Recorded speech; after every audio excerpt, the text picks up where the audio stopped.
جی بالکل اسلام آباد میں جو چیئرمین پاکستان تحریک انصاف عمران خان صاحب ان کو گرفتار کر لیا گیا اور فیصل آباد میں جو پاکستان تحریک انصاف ہے ان کے کارکنان اور مرکزی جو قیادت ہے ان کی جانب سے احتجاج کا سلسلہ جاری ہے. میرے ساتھ موجود ہیں مرکزی رہنما پاکستان تحریک انصاف فیض اللہ گموکا صاحب, ان سے بات کریں گے. سر بتائیے گا آج کس تناظر میں دیکھتے ہیں حکومت کی جانب سے جو قدم اٹھایا گیا اور خان صاحب کو گرفتار کیا گیا؟ دیکھیے آج پاکستان کے عوام کی ریڈ لائن کو کراس کیا گیا ہے اور جب تک عمران خان صاحب کو رہا نہیں کیا جاتا پاکستان کے 24 کروڑ لوگ اپنے گھروں میں چین سے نہیں بیٹھیں گے. ہم اپنا خون دینے کے لیے تیار ہیں, ہم اپنی جانیں دینے کے لیے تیار ہیں. ہم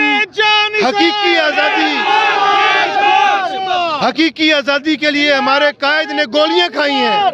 انہوں نے پچھلا پورا 1 سال سڑکوں پہ گزارا ہے, انہوں نے بے شمار مقدمات کا سامنا کیا ہے.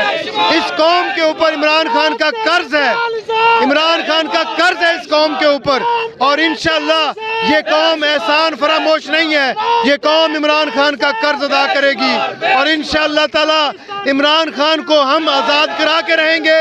اور انشاءاللہ حقیقی آزادی تک ہماری جنگ جاری ہوگی. سر یہ جو حکومت کا یہ قدم اٹھایا گیا ہے آپ کیا سمجھتے ہیں کہ عمران خان صاحب کو اس موقع پہ گرفتار کیا گیا ہے جبکہ لگ رہا تھا کہ 14 جو مئی ہے اس الیکشن بھی جو ہے جو حکومت ہے وہ نہیں کروانا چاہتی, اس کے بعد اب عمران خان کو گرفتار کر لیا گیا, تو پاکستان کے عوام بالخصوص فیصل آباد کے عوام جو ہے ان کے جذبات کیا ہوں گے اس وقت؟ دیکھیں پاکستان کے لوگ اس وقت پورے پاکستان میں سڑکوں پہ نکلے ہوئے ہیں اور اپنے احتجاج کا حق استعمال کر رہے ہیں. اگر یہ حکومت چاہتی ہے کہ لوگ ان کو ان کے گھروں سے گھسیٹ کے چوکوں پہ نہ لٹکائیں تو ان کے لیے اب بھی وقت ہے اور وہ اپنے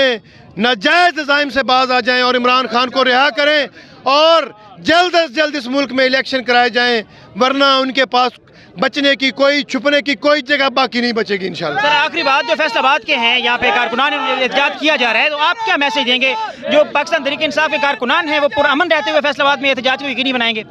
دیکھیے ہم نے اپنے کارکنوں کو بڑی مشکل سے روکا ہوا ہے کہ آپ نے کسی سرکاری املاک پہ حملہ نہیں کرنا, آپ نے کسی کی پراپرٹی کو آپ نے نقصان نہیں پہنچانا, لیکن جب ان لوگوں کے صبر کا پیمانہ لبریز ہوگا, اگر یہ ہمارے کنٹرول سے باہر ہوئے تو پھر اس حکومت کی اینٹ سے اینٹ بجے گی. جی بالکل, جیسا کہ آپ نے جانا یہاں پر فیصل آباد میں جو پاکستان تحریک انصاف کے رہنما ہیں اور جو کارکنان ہیں ان کی جانب سے احتجاج کا سلسلہ جاری, اور فیصل آباد کے مختلف جو چہرات ہیں ان کو مختلف مقامات پہ بلاک کر دیا گیا ہے اور اس وقت نعرے بازی جو ہے عمران خان صاحب کے حق میں وہ یہاں پر کی جا رہی ہے اور عوام کی بڑی تعداد جو ہے اس وقت سڑکوں پر موجود ہے.